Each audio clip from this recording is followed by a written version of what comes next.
मंच पर विराजमान आदरणीय उषा दीदी,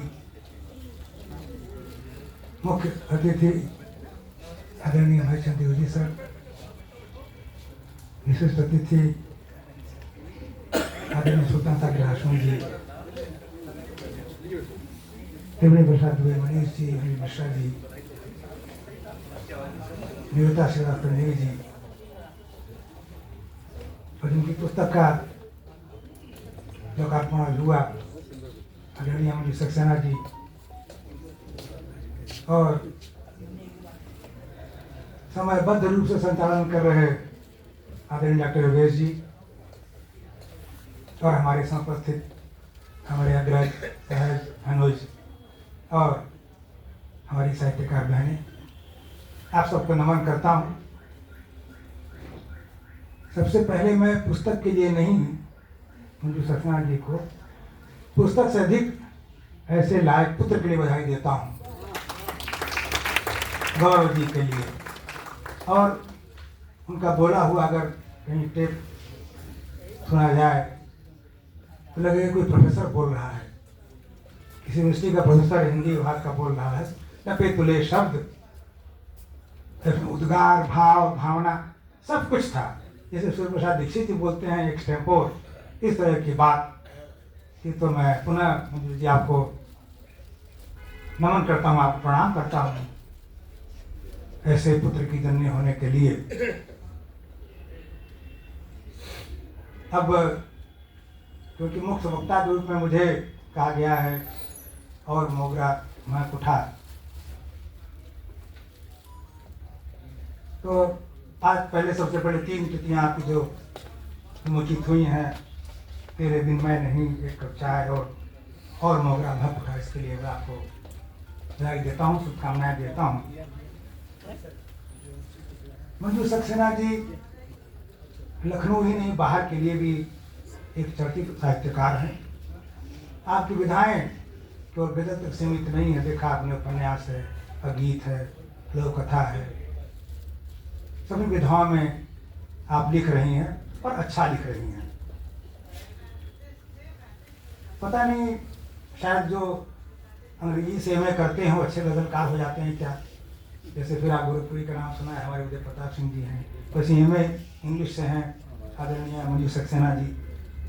सोच रहा था मैं भी अंग्रेजी से एमए कर लूँ शायद। मैंने प्रयास किया, कहा सब एडमिशन नहीं हो सकता आपका, अब 76वें साल में एडमिशन आपका नहीं होगा इसलिए। तो मैं सोचा होगा कि ये पात्र नहीं है, एडमिशन की मना कर दिया गया हमको। तो अब वो कान में कह गए हैं योगेश जी कि मुख्य वक्ता तो है लेकिन संक्षेप में कहना है, और मुख्य वक्ता और संक्षेप में मेरी बात समझ में आती नहीं, मैं कोशिश करूँगा। क्योंकि किसी पुस्तक को जो विशेष रूप से पूरा पढ़ते हैं उसमें तो लेखक होता है, रचनाकार होता है, पूरी किताब पढ़ता है, केवल लिखता है, पढ़ता रहता है। दूसरा उसमें जो अभिमत लिखते हैं, जो अनुशंसा लिखते हैं, वो पूरा पढ़ते हैं तब लिखते हैं। जैसे हमारे आदरणीय पूर्ण कुशमेश जी, आदरणीय कृपाशंकर श्रीवास्तव विश्वास जी, इन्होंने पढ़ा है, पूरा देखा है। और उसके बाद नंबर आता है मुख्य वक्ता का। मुख्य वक्ता भी पढ़ता है, पूरा पढ़ने की कोशिश करता है पूरा, लेकिन बात उसमें यह है कि जिस किताब को 2 हेड मास्टरों ने देख लिया हो, आदरणीय पूर्ण कुशमेश जी और विश्वास जी, तो क्या बचा उसमें? किसी स्टूडेंट से कहें कि आप भी देख लो उसमें क्या है, तो उस स्थिति में पा रहा हूँ अपने को। लेकिन खैर कुछ कहना है मुझे भी।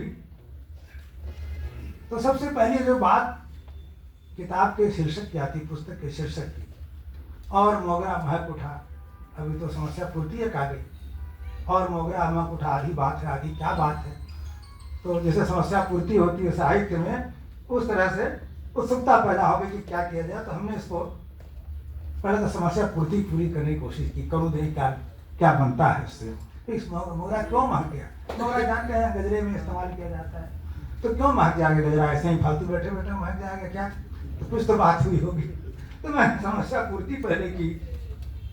आया सिर्फ ख्यालों में वो, आया सिर्फ ख्यालों में वो, और मोगरा महक उठा। तो ताली बजनी चाहिए भाई। आया सिर्फ ख्यालों में वो और मोगरा महक उठा। मेरे समझ से यही बात रही होगी जो मोगरा महक उठा।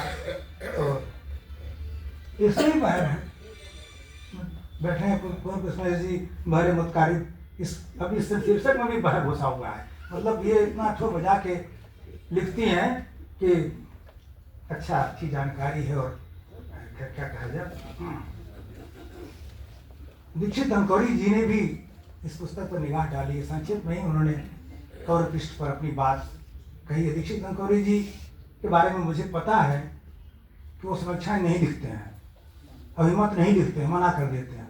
कई पुस्तकों का उन्होंने मना कर दिया कि भाई हम समय की कमी या को लगा कि पुस्तक स्तरीय नहीं है, वो मना कर दिया करते हैं। लेकिन इसमें लिखा हुआ मुझे मिला।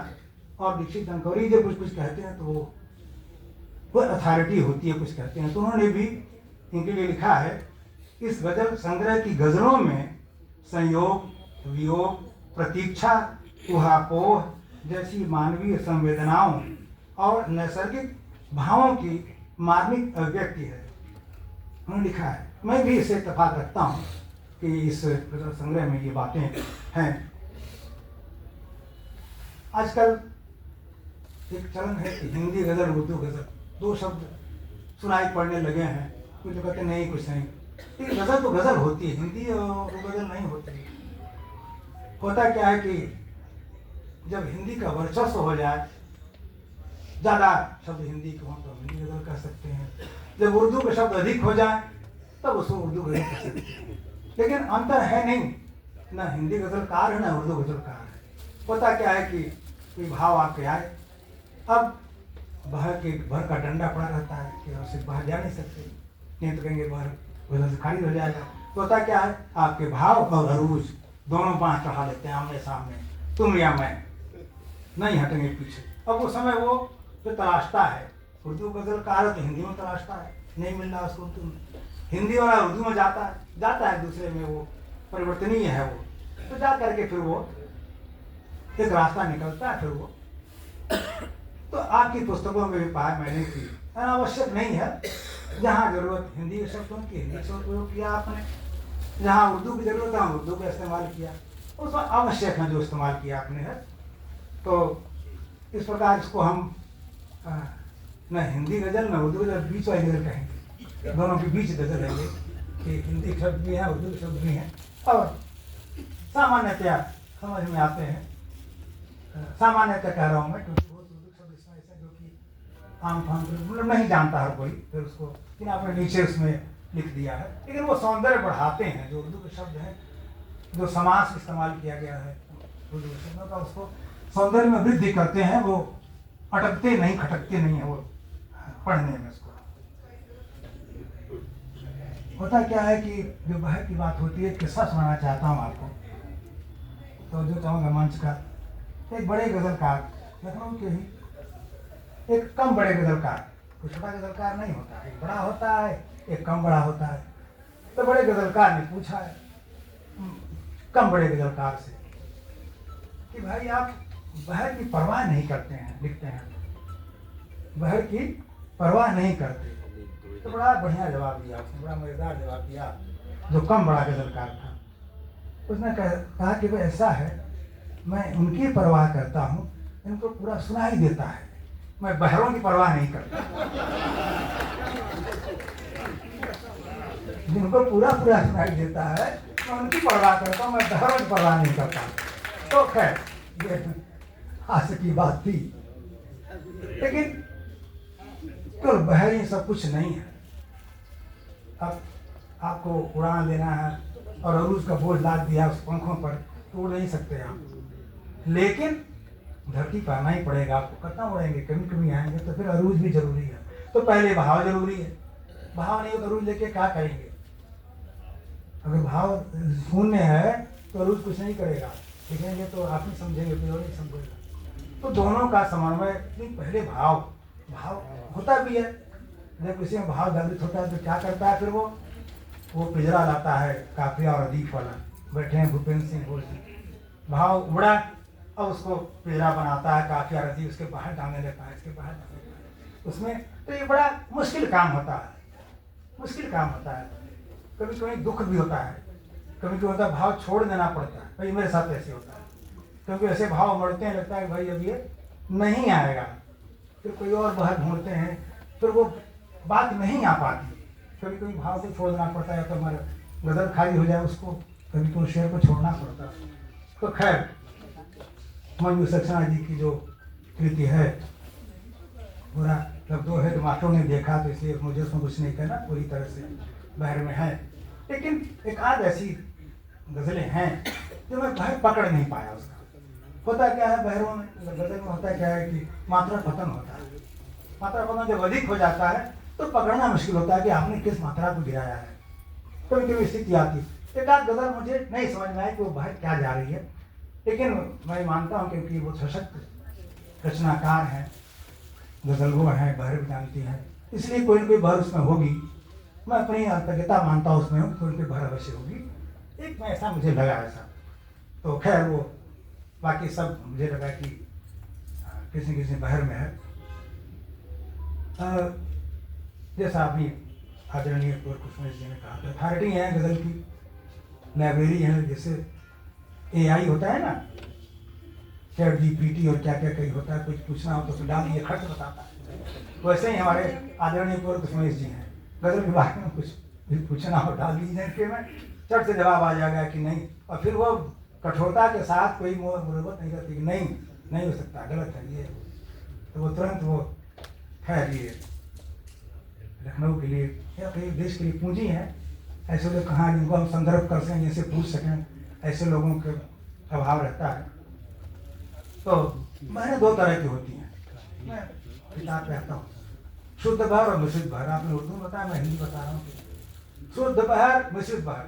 शुद्ध बहर में एक ही रुकन की आवृत्ति बार बार होती है, तो शुद्ध बहर कहते हैं। जब मिक्स कर देगा तो मिश्रित, जैसा कि नाम बताता है उसकी है। कुछ कामन तो जानते हैं, आप बताने की आवश्यकता नहीं, जैसे मुफाइलुन मुफाइलुन मुफाइलुन मुफाइलुन 12 बाई 4 बार, ये शुद्ध बहर हुई। फौलुन फौलुन फौलुन फौलुन 122, तो ये शुद्ध बहर हुई। जब मिश्रित कर देते हैं दो तरह के रुकन को, तब वो मिश्रित करते मिश्रित बहर हो जाता है, और जब कठिन होता है मिश्रित बहर लिखना, इसके अपेक्षाकृत कठिन होता है। लेकिन दोनों तरह की गज़लों का समावेश आपकी पुस्तक में है। मतलब समर्थ अगर कोई गज़लकार है तो वो कोई बहर हो और वो लिख लेता है। तैयारी अच्छी है, देर हो रही है क्या? एक कप चाय तो पी चुके हैं मेरी समझ से, मोगरा को महकने दीजिए थोड़ा, 2 मिनट और। जब जोगी जी सामने आ जाएंगे तब जान लूंगा कि ये कह रहे हैं, पीछे मुझे दिखाई नहीं पड़ता है, तो बाकी यहाँ आ जाएंगे तो समझूंगा क्या कह रहे हैं। तो कुछ विचार अशार आपकी मैं सुनाना चाहता हूँ, लेकिन वो किसी ने सुना दिया। एक खामोशी 100 बातों पर भारी है, शायद किसी ने नहीं सुना है। एक खामोशी 100 बातों पर भारी है, कुछ कहने की सबको पर बीमारी है। कुछ कहने की, ताली नहीं बजाइए क्या, स्लाइड नहीं लग रहा ताली में, सही बात। एक देखिए जो मिश्रित बहर में है एक गज़ल, मैं चाहता हूँ गा के सुनाऊं इसको, मेरी इच्छा हो रही है। समीना आदि का सुना होगा आपने, नई नई हो उसी बहर पर है आपने। मकान रोटी है तन पे कपड़ा, मकान रोटी, बड़ी अच्छी गजल लगी हमको आपकी। मकान रोटी है तन पे कपड़ा, यही बहुत है, यही बहुत है सर पे माता पिता का साया, है सर पे माता पिता का साया, यही बहुत है, यही बहुत है। और देखिए अगला शेर कितना अच्छा है। नहीं है मुझसे उसे मोहब्बत, एक नया प्रयोग किया आपने है इसमें। नहीं है मुझसे उसे मोहब्बत, ये जानती हूँ बखूबी, लेकिन नहीं है मुझसे उसे मोहब्बत, ये जानती हूँ बखूबी, लेकिन वो मेरी खातिर है सबसे झगड़ा, यही बहुत है, यही बहुत है। वो मेरी खातिर है सब। और देखिए, नजर जमी ही है पास अपने, न है अमीरों से वास्ता ही। नजर जमी ही है पास अपने, न है अमीरों से वास्ता ही। न जाता मेहमान है घर से भूखा, यही बहुत है, यही बहुत है। और एक और शेर देखिए, मेरा शेर है ये।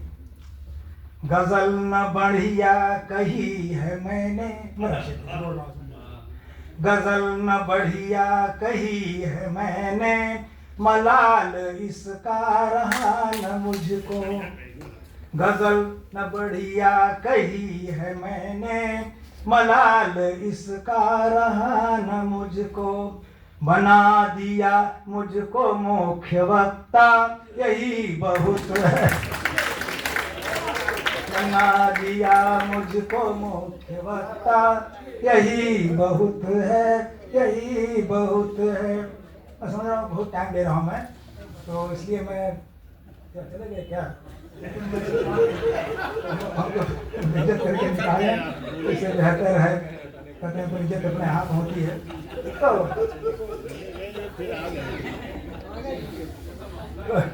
अभी मुझको सुनना है मुझे। अंत में मैं पुनः आदरणीय मुझे सक्सेना जी को उनकी जनकृतियों के लिए बहुत बहुत बधाई देता हूँ, और उम्मीद करता हूँ कि आगे भी इस तरह की वो कृतियाँ जाएंगी हम लोग के सामने। और नवसीधन प्रकाशन को बधाई देता हूँ कि उनकी पहली, उनके संस्थान द्वारा पहली कृति प्रकाशित की गई है, उनको भी शुभकामनाएं देता हूँ। और पहली बार कहा था, पहले भी कहा था मैंने कि ऐसा उनका हो जाए मेयार कि वो समय न दे पाएँ और किताबों में देर करें। इतनी किताबें इनके पास हो जाए प्रकाशन के लिए कि टाइम से करके दे न पाएँ वो। ऐसी शुभकामनाएं देता हूँ उनको मैं। और मैं संस्था को आभार करता हूँ, आमंत्रित किया। और आपने घर पर सुना, बहुत बहुत आभार।